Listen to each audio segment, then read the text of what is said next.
Okay, so the unusual thing structurally about this reel is that there are three parts to it. Okay, so and it's not as long. Each part is not as long as you'd expect, which is why we're actually playing it twice. I know it looks like when I share my desktop that there's a lot of sections to this piece, but really, this section and this section, you could consider this the A section. Okay, those first two.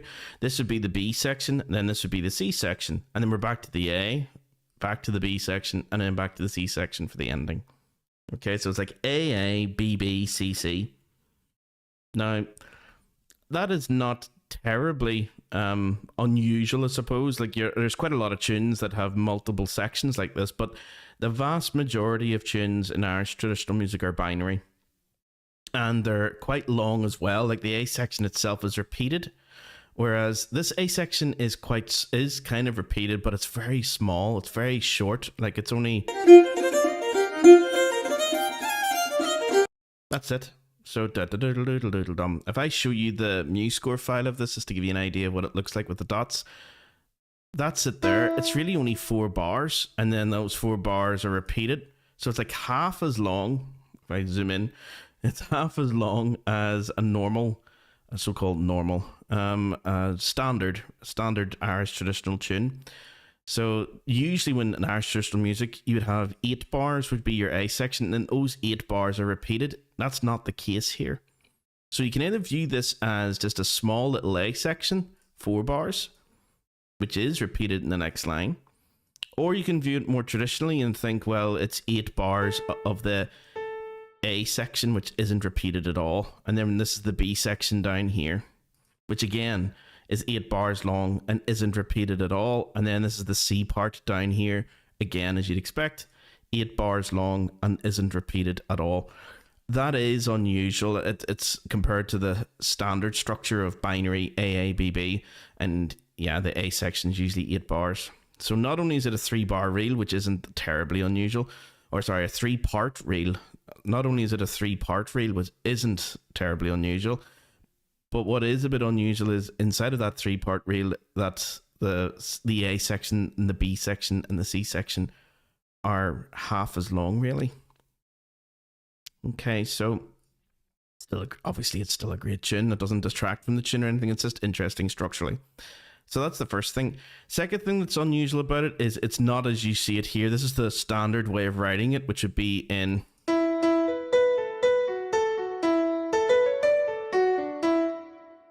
the E is our sort of tonic note. As you guys know from what I just said earlier, we're not on Kappa 1-2. This would be considered Kappa 1-2. We're Kappa 1-3. So we've taken this and transposed it all up a semitone. Okay, so if I was to just increase the tempo to, let's see, I'll put it to 60 maybe. Minim equals 60. Get rid of this. Put that. I think this is the speed I usually do. Maybe a bit faster. Yeah, that's a good learning speed there. If I make it like quite fast, like 110 or something.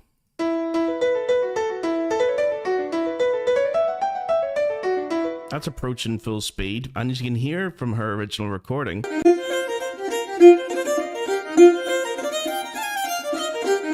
that's not the tuning.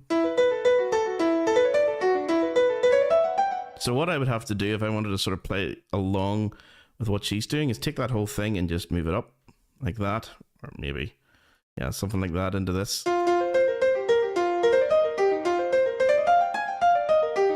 That's actually quite close to what she has here in terms of speed.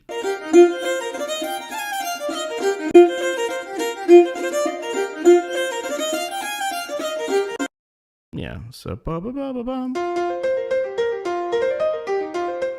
We'll just keep it in the standard because we'll come back to this later, and I'm just going to put this back to 70. I think I have to remember that's my learning speed. Always always good to make a wee note of your learning speed, that you take your reels and your jigs will be something different, your slides will be something different, your hornpipes will be something different, and your polkas will be something different, and so on and so on and so on. Make a little note somewhere, unlike me where I'm trying to guess each time. It depends. Sometimes there's a tune that I know really well and I might learn it a wee bit faster. I know to hear it really well. I don't know how to play it. So I would find those tunes easier to learn because I've heard them 100 times before. So yeah, it's going to save that for later.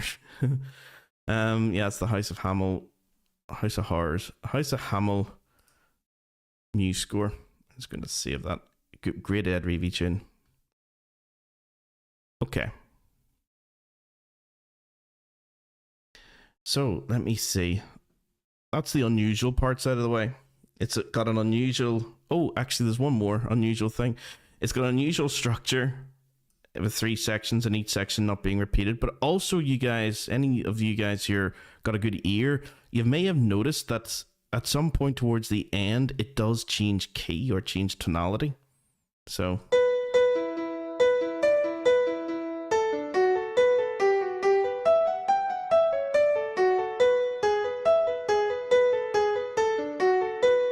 it's like E Mixolydian or something, like da, bum, those G sharps.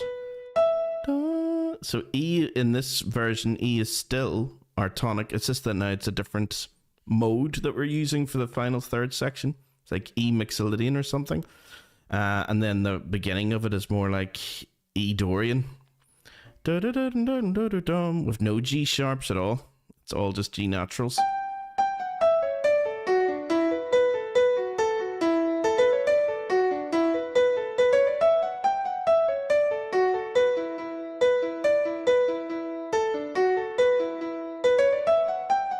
That's a little idea. You can see that's happened 3 times.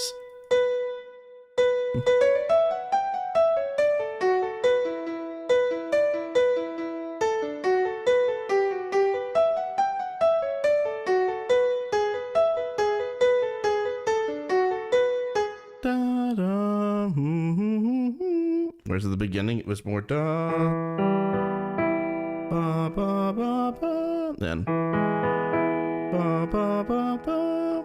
Yeah, so there's a change of mode. That does happen when you are in the Aeolian mode and you go into like the Ionian mode at the end. So that happens quite a bit. But it's a bit more unusual for it to be like this, where you're in the E Dorian and you're going to E Mixolydian. That is not as common. Okay, and it's really effective. I'll have to just figure something out because I can't play that up to full speed on a whistle if I'm half covering the hole to get G sharp. So that's going to be interesting. What do you do when you try to learn a tune that on your instrument that can't play some of the accidentals that are no problem whatsoever for fiddle players to play? They can play almost anything. So we have to compensate a wee bit for flutes and for flutes, whistles, and pipes. Anything with fixed tuning needs to figure something. So we'll look at that in a minute.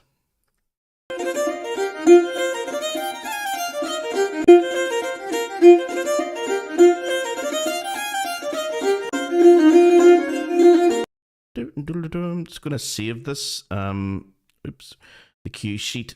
I don't think I changed anything, but I'm just going to save it anyway, just in case. Yeah, replace whatever's there. And I'm going to slow down. I'm going to take the original audio. Yeah, I think it's this one.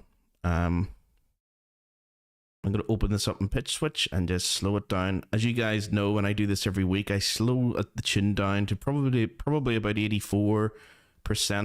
Try not to go below like 70 because it does start to warp a little too much.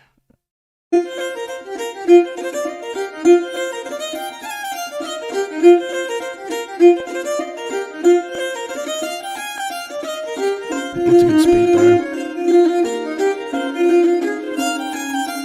And it's already beginning to get quite distorted. There's nothing like the real music, guys. Always go back to Olivia's Facebook to actually hear the proper thing, because what I'm doing here is obviously taking extreme liberties like with what she's performing. This is not her sound at all. Especially when you get down to like below 70, it's just...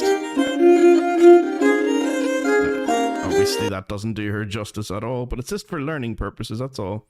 So 84% is probably a good